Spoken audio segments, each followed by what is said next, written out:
Hello and welcome to Teenagers Untangled, the audio hug for anyone going through the tween and teen years. I'm Rachel Richards, journalist, mother of 2 teenagers and 2 bonus daughters. Now, what do we do when our kids have worked really hard for something and it didn't go to plan? That's today's question, prompted by an email from a listener whose son had his heart set on going to Cambridge University, but he didn't get in. And for us parents, well, it can be a gut-wrenching jolt, and trying to steady ourselves when our kids are upset can be a challenge in itself. And with this in mind, I contacted Dr Dominique Thompson, a multi-award-winning young people's mental health expert, author, president of the UK Student Health Association, and TEDx speaker, on what I learned from 78,000 doctors' consultations with university students. Well, who could we ask that's better on this subject, hey? Welcome, Dominique. Thank you. Thank you so much. Now, when something a teenager has pinned their hopes on falls apart, what do you think's actually being lost for them emotionally? It's a really important thing to think about, because disappointment, we know, is a natural part of life. But when you're having your first disappointments, the big ones in life, there's a lot going on for them. So it might be that their first exam failed, or failing their driving test, or first relationship fails. All of those things are big events. So I think there's 3 main things going on. And I think there's that, first of all, that realization that life is difficult. There are going to be these disappointments, and that might make them feel quite down. Then there's uncertainty, and uncertainty makes us all feel anxious. We don't like it when we don't know what's going to happen, that feeling of not being in control. And then for me, the third thing is all about the loss of the imagined future, the hopes, the dreams. That seems to sort of maybe fade away for a bit, or out of reach. And so there may be a sense of hopelessness or feeling quite flat after that. I guess our role, therefore, is to help them to manage those sorts of disappointments and think about, what strategies can they use and how are they going to get through it. Yeah, it's funny, isn't it? Because we get to this age and we've seen many, many failures and many problems that we've managed to resurface from. But it's such a big thing when they're young. And I think the instinct for us is to really make our kids feel better. But do you think there's a difference between encouraging resilience and accidentally teaching our teenager to maybe suppress or minimize their feelings or rescue them? Yes, I think we have to recognize, of course, that resilience is a process. It doesn't happen instantaneously. And so what we're trying to teach them when we talk about resilience, or resourcefulness, which is another nice word to think about it as, is that they're going to have to take time to notice how they're feeling about something, acknowledge those feelings, those emotions. They may be very valid, very normal. They may range from sadness through to anger, and it's not about suppressing any of those, but it is about noticing them and perhaps thinking about, what is socially appropriate, potentially if it's anger specifically. But then it's thinking about how they accept those feelings, accept that that is a normal reaction. And then they think about what are they going to do next. Now that takes time, and that is resilience. And being able to do that on your own later on independently as an adult is what we're trying to practice when they're at home with us. Yeah, I love that. And I think that is really a challenge that you just have to learn, don't you? And I think so many teenagers, because their lives are quite confined when they're young, they tie their self-worth to just these grades or the offers and the comparisons with their peers. So I suppose the big question is, how can we parents help them to separate their value as a person and who they are from what they've achieved and what they can point to? Yes, it's a really interesting shift, I think, over the last 20, 30 years. Certainly, I've spent a lot of time working with young people, seeing them when they're at their most down, or things are very difficult, when I was their GP at university. And there did seem to be this belief that their achievements mattered more than who they were as a person. I sometimes felt that. And we want to very much be clear with our young people that they are much more than their achievements. They matter much more. They have other traits, of course, which are kindness and thoughtfulness and being a great friend and being loyal and those sorts of things. And we want to make sure they know how valued they are as part of a family or part of their community and so on. But I think it's come from a very interesting shift in our society where we have put an awful lot of emphasis on winning all the time. We always see this at the moment, this need to be the best, be the winner. And I think we need to move away from that. So at the moment, they're immersed in this culture where they have to win, not just academically, they have to be the best at their sports or, singing, dancing, the performing arts. But I've also noticed this need to win because we're surrounded by it. At things like pottery and painting and making cakes. And I just think it's such a strange message to be constantly pushing at a whole generation.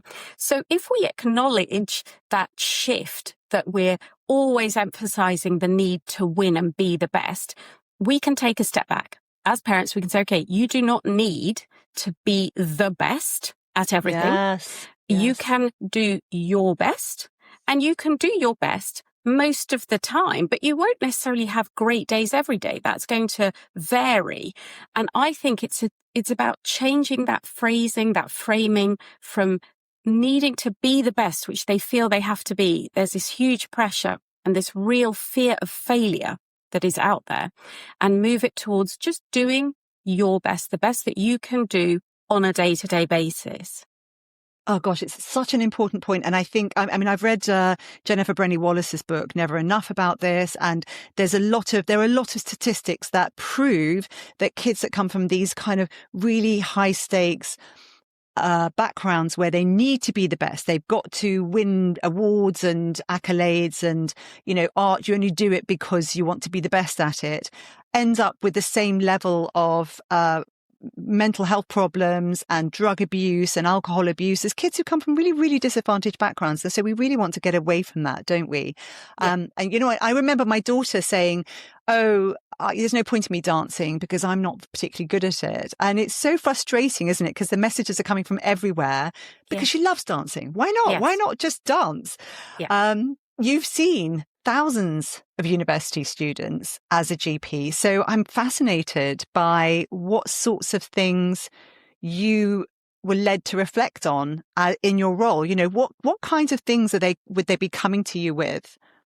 Oh, very much around this need to be perfect, first of all, this perfectionism that was being driven. And in fact, the scientists, the psychologists have done the studies and shown that perfectionism is hugely increased now compared with 30 years ago. And it comes out in so many different ways, as we were saying about academic, need to be perfect, be the perfect flatmate, be the perfect friend, girlfriend, boyfriend, and so on. I mean, this huge pressure not to fail, not to let people down. They would come and see me and I would regularly have consultations where the young person just would say, I don't know what to do. I'm at rock bottom. This is my last resort. I've come to you. And okay, so we'd have that conversation. We'd start talking. And I would say, of course, have you spoken to your family about this? Your parents, your carers, anyone that you would trust at home? Oh, no, I'm not telling them about this. This, what they saw as a failure. It might be an exam or a relationship. There are lots of things it could be. And so I would obviously, take that carefully and say, well, you're not speaking to them because maybe they're not very supportive, or is it because maybe they don't kind of get mental health and those sorts of challenges, because we all come from different backgrounds. And more often than not, those young people would say, oh, no, they're lovely. They would really support me. They'd be so supportive, but I do not want to let them down. I don't want to worry them. Wow. So they have this huge worry about letting people down, not wanting to stress them out. And I think as parents, carers, and so on, we've got this real opportunity to get ahead of that. If we know that that's what they're worrying about, we can talk to them about it. And say, you're going to feel pressure. You're going to university, for example. You are going to feel academic pressure. It's normal. And therefore think about, how will you manage that? Where will you go if you need help? And just try to get ahead of it so that they don't feel that they can't tell you about it if things are tricky. Wow, I love that. And I think my daughter went up to university this year, and I really saw that, because the first term was absolutely grueling. The level of work expected from her, in addition to all the other things of trying to make friends and, meeting new people and achieving things in sports and stuff, was brutal. And one of the things I had said to her before was, I expect you to do badly, because if you turn up and you're really good, why are you there? You need, Yeah.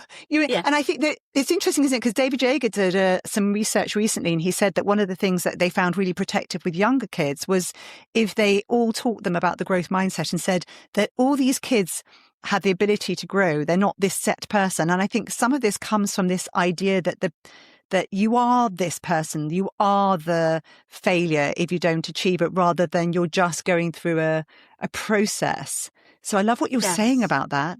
Yes. Go on.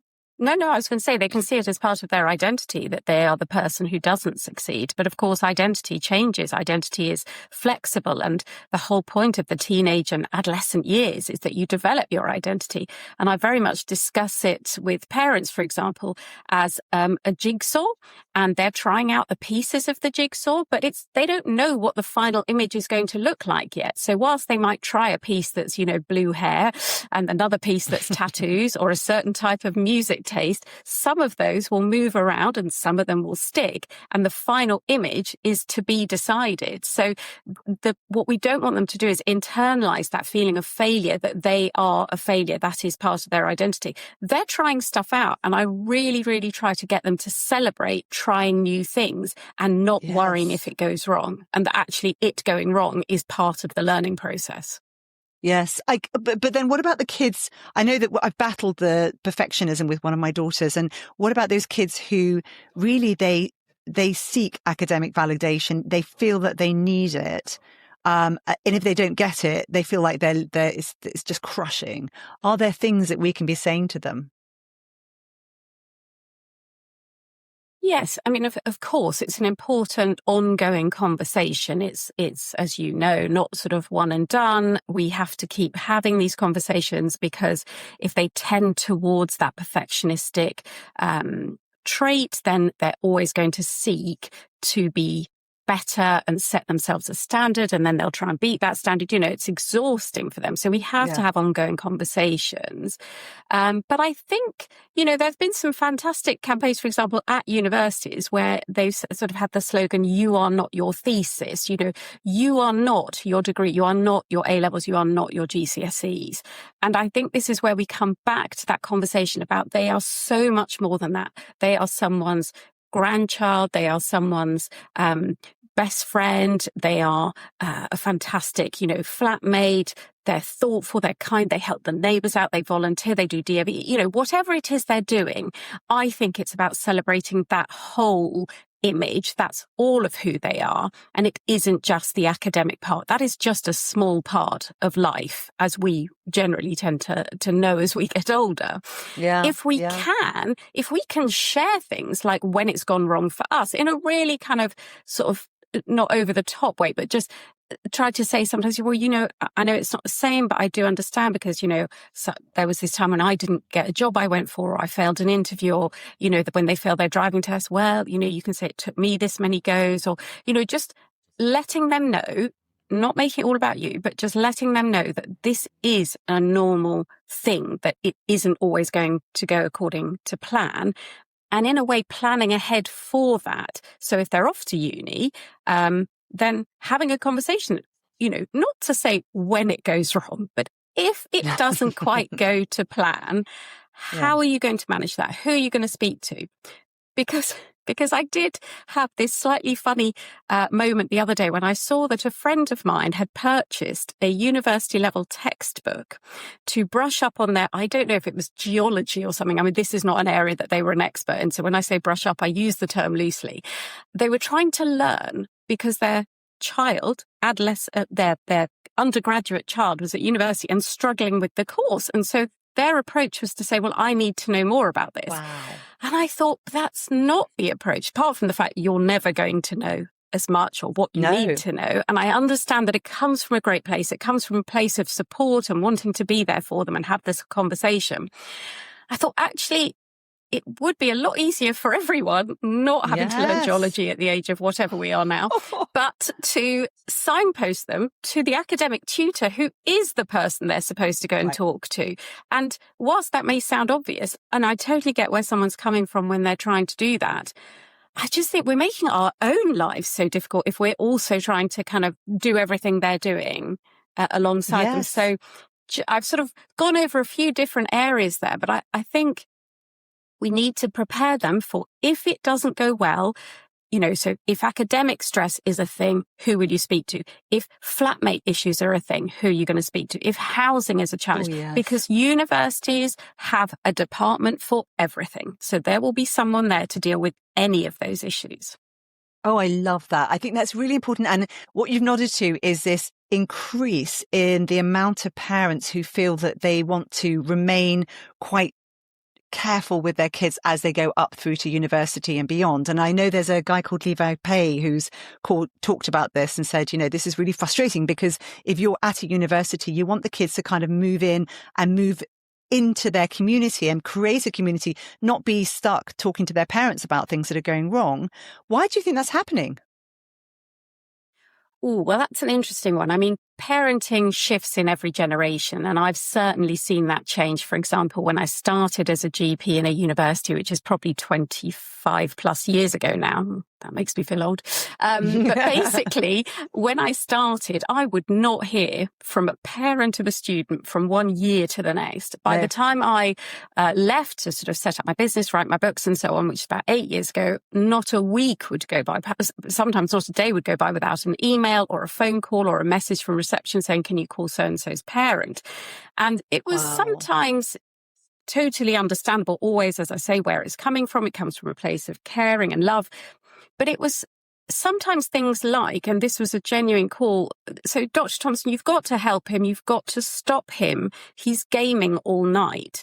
And I thought, well, first of all, I'm a GP. I'm not sure what I'm supposed to, but also I said, he's 23. I'm not really sure that I can do much. Those are his decisions. And so I get that the parent is worried and they don't want them gaming all night and so on. But we have to prepare them for that independence. I really believe we have to prepare them for that independence because we are definitely seeing a more involved parent generation. And some of that may be helpful and supportive. You're alongside, you're coaching them to do all the right things when they need to.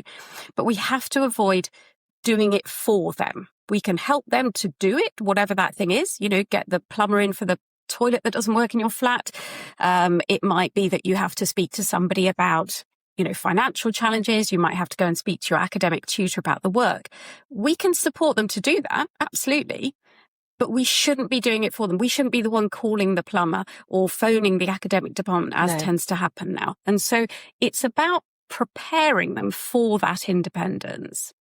Yes, and not panicking when it goes wrong. Because my daughter, when she first started, she was finding it so overwhelming. She wasn't getting enough sleep. She was trying to manage lots of things she wasn't used to doing. And she's twice in the first term, she put her washing load on and didn't put the laundry soap in because she just forgot. And it's just things like that where you've just, as a parent, you just got to go, it's fine. It's fine. It's going to take time for her to adjust.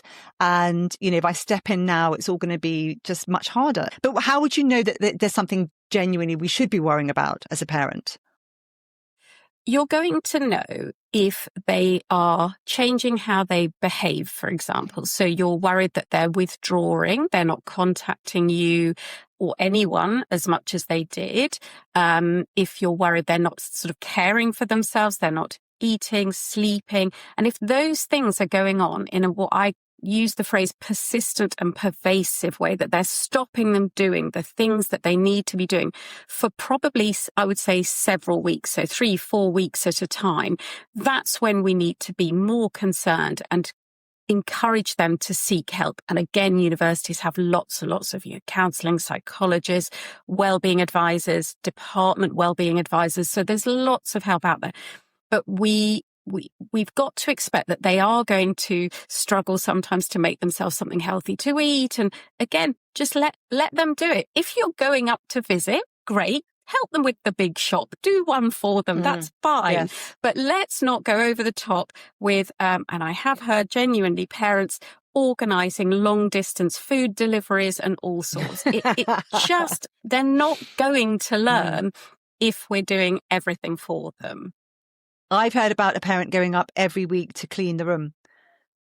And I, most universities you have in the first year, you actually have a scout who'll go in and do some cleaning. But this parent was still going up and changing the bed linen and do everything. It's too much, Rachel. I mean, it's too much. We've got enough cleaning and other things to do at home. But I think it's in that same group maybe as the parents who, and again, I always caveat this, I do understand where it comes from. It's always from a good place. But the parents who are tracking their young person to the extent that they're, always watching where they are because they've got a tag or something like that. Once they're 18, even if the young person says, oh, I don't mind, actually set them free. Let them be independent. I get that people talk about safety and so on. They've got to be able at some point to do this, to go out there and not have where they are at all times. And actually after, even though they say maybe at the beginning, oh, I don't mind, they will mind. They will start to mind, and then it becomes an awkward conversation. So you be the one, cut them free. Yes. And don't be calling them up and saying, I see you didn't get home till whatever time you have a lecture the next morning. Who cares? This is their problem. It's not your problem. It's their choice. They're going to have to deal with the fallout. Yeah. It's very hard. And I think what's interesting is you and I think I'm probably older than you, but we come from a generation of doing things very differently. And I think parents have come through and gone, oh, well, I didn't particularly like that. And they've tried to sort of correct the completely lack of interest in what the kids were doing and perhaps overcorrect. And when everybody around you is doing things, then it's very hard to get some balance. So I think some of it, to be fair to parents and myself included, is that, if you look at everybody else going and changing their kids' bed linen or whatever they're doing, you can start thinking, oh, maybe I'm not a very loving, kind parent. And I had a conversation with a friend the other day and just said, sometimes being kind is all about creating boundaries and saying, well, I can see that you can do this for yourself. That's a different form of kindness, isn't it? What about the kids who've gone to university and we've tried to say, look, go and speak to, there are mentors you need to find. We've tried to tell them and they're saying, I'm just going to drop out. I just don't see this as a worthwhile thing. Are there any thoughts you have about that? Oh, yes. I've certainly talked to my fair share of young people who are thinking of leaving prematurely, dropping out, whatever the sort of phrase might be. And obviously, it very much depends on their situation. So it's hard to generalize too much. But for example, we know that a mental health challenge is the commonest reason for a young person to drop out of university. So in that case, I would be talking to them about all the things they can do in terms of their health and physical, mental health to get them better, and to simply press pause. Universities are very happy to press pause on your studies. You essentially take a planned break, and it might be a term, it might be the rest of that academic year, and you come back. The universities have absolutely no issue with that. If it's a planned, it's supported by, the doctor, the counsellor, whoever else, the academic team, not a problem. I think a lot of students don't realise that's an option. It's sort of all or nothing. They've got to be there and 100% all the time or not. And actually not at all. Everybody knows that you're not always yourself. So the first thing is, if it is a mental health issue, it's about stop, pause, get help, get sorted out, come back when you're ready. I love that. If it's for other reasons, and I do hear, about imposter phenomenon or feeling like you haven't quite found your friends yet and you feel quite isolated. We see a lot of students feeling lonely, feeling isolated. 44% of students felt they were sometimes or always lonely at university in a study a couple of years ago. That is often because they haven't yet met their people. So I try, when I do my talks for sixth formers and schools and so on, I try to remind them it takes time to find your people. I mean, I am still in touch with a few people from uni, but not on a day-to-day basis. They are not going to be the people that you're friends with forever. And the same goes for school. So I think we have that, obviously, ability to look back and know that. So we can encourage them and say, look, it's going to take time to make your friends and find your people. But you've got to try. And it's useful for when you move into the workplace to try making friends and Yes, meeting people now. Absolutely. So we know that there are specific reasons why young people drop out of university. But if we look at the reason, there is usually a way to sort that out for most people.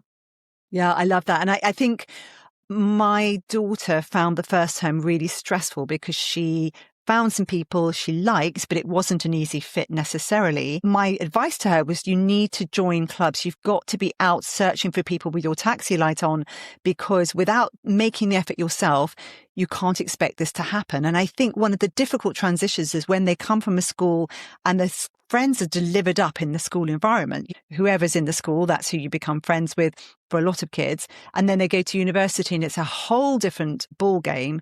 And like you said, it's a wonderful skill set to have to actually learn how to go and build new contacts. And there was a survey of 6,000 plus students just literally 2 or 3 weeks ago that found that 59% of students last year said they would like the university to help them to make friends. I guess we have to think about, the impacts of COVID and why they're finding it hard to make friends, but it's almost, in a sense, reassuring for the other young people to know you're not alone in this. You're not alone in trying to make friends. Everybody wants to make friends. In fact, when you ask young people what they're most excited about going to university, it's actually making new friends. You also ask them, what are you most worried about? It's making new friends. So it's a real, knotty problem. Yeah. They're all struggling with this to a greater or lesser degree. So we can help them. We can help them by reassuring them this is quite common. You're trying to find your people. It won't work straight away. And if you just don't know what to do, as you said, there are clubs, there are societies. And my favorite one that I used to recommend to students sitting in front of me saying, I've got no friends, I don't know what to do. I say, look, a lovely thing to do is volunteering, because you will meet people who are like-minded and kind. It will be something that you're interested in. So there are so many ways to volunteer. I mean, I don't have to list them at university, everything from helping local school kids to read through to walking dogs, through to eco, gardening type stuff. So there's so many ways. So meet your kind of people by volunteering. You'll feel good. You'll do something useful. Everybody's doing better. Oh, I love that. It's funny, as Jennifer Brenny Wallace wrote in her book, Mattering, her whole quote is, not doing better than others, doing better for others. And this sense of being plugged into a community and knowing that you're giving, even if it's just volunteer. When I was at university, I became part of the student union and volunteered to go and help out at events, which meant I could get into them free. Brilliant. So anything.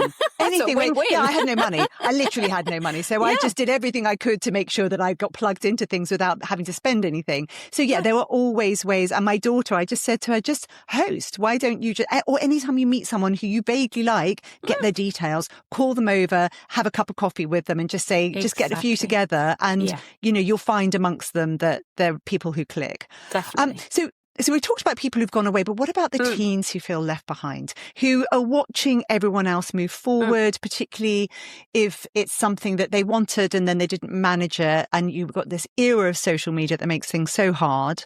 How would you help them? Yeah, I understand that they might initially see it as feeling left behind. For me, I would look at reframing that and say, look, you're choosing a different path. And your path is as valid. It is a different one. It's exciting. You don't know where it's going to lead. And that in life, sometimes, and I know it's really hard when you're actually at that junction, but when something goes wrong and you end up going a different way, it can end up being the most amazing experience. So I can give a couple of examples that are very simple that were mine. I got turned down from Cambridge, went to Bristol. Never looked back. I mean, absolutely loved it. Still live in Bristol. So that was one very sort of simple, straightforward, regular one that lots of people get. I also tell the story when I talk to sixth formers, especially because I was really annoying, because I was that kind of girl who, passed the exams, passed the driving test, went off to uni, didn't get into Cambridge, that was fine. And then ended up passing my, getting my degree, being a doctor. And went for my first jobs that I wanted, got the ones I wanted. So irritating, wasn't I? And then I got to this point, and I went for an interview. I went to this interview and there were 6 of us for 5 jobs. And I was like, this is fine. I wasn't cocky or anything. I just thought this will be fine. And I I was the only one walking back to my car that evening without the job. First massive failure. So I go back to my shift that evening, which happens to be an A&E. And, I just was in a bit of a daze, kind of thinking, I've now got this 6-month gap in my career. Like, what am I going to do? I don't know where I'm going to go. And I wandered past a poster that said Rally International. And I thought, well, I've got nothing else to do. So I literally just signed up to do Rally, didn't give it too much thought. I had the most amazing time. And it was probably one of my best ever life experiences. Obviously, my 16-year-old can't hear me, but obviously he's up there too. So you see what I'm saying. Yeah. One door closes, another door opens. It's a cliche, but it's because it's true. And so if they're feeling left behind, inverted commas, I would absolutely reframe that. New path, different chosen pathway, and do it purposefully. Choose what you're going to do and go off down that route. Yeah, I think that's such important advice. And I think for when you've been on a conveyor belt and you have only been looking in one direction and then there's nothing there, and it can feel very much like just dropping off a cliff. Mm-hmm. And I think us parents need to think ahead, that sometimes it can feel like dropping off a cliff if they don't quite get what they want. And also that there are different ways of presenting them with ideas for things that they can do, and being able to look outwards is really important. I think a lot of kids haven't developed that skill. No, and when they're at that moment, that is not the moment to go, oh, one door closes, another door opens. That's going to just be really very irritating. The point is that at some point that will become a way that you can frame it. But if they're in that acute phase of disappointment, then it's all about listening, validating their feelings, agreeing that this is really difficult. I would be quite careful not to allow them to catastrophize and spiral off too much, of course. You want them to have space to think about the fact that this is disappointing, and you'll say, yeah, it is. And that's okay to feel that. So you validate that. But then you might need to take a bit of time to distract yourself, to kind of ride those waves of emotion, which means just give it a bit of time, come out the other side slowly, distract yourself with other activities, other things. And at some point in the not too distant future, you can start to think about, okay, all right, this is a new path, a new choice. What am I going to do?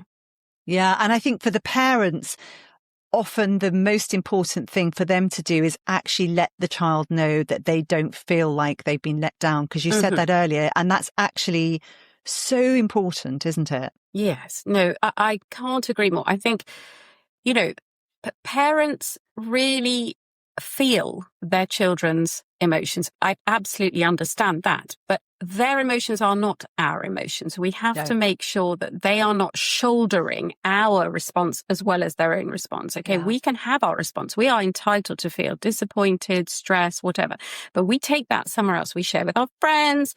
We go with, obviously, our partner. We can talk to other people about it, but it's not for them to worry about that. They're already acutely aware that they may be, disappointing you, and we need to reassure them they are not. This is just one thing that has happened at this stage in life, and we are there for them. So, I think it's so important not to conflate the emotions, theirs, ours, and so on. Ours are not to go on their much younger shoulders at that point, of course. And I think a lot of parents are aware of that. Yeah. Dr. Thompson, is there anything else that you'd like to talk about before we finish up? Well, I think something that may happen is that a parent may themselves feel that they're failing their young person if they're not able to fix things and make everything better. But I think I just want to say that no parent who cares about their child is failing them. They are just doing their best. And therefore, as long as we're alongside them, not doing it for them. Remember, we are not doing it for them. We are alongside them. We are coaching. We are supportive. And the other thing that I think we have to be is the safe harbor, the place they can come back to when and if it does go wrong. We need to know that they know they can come back anytime. We are there. We're not judging. We're just there to support.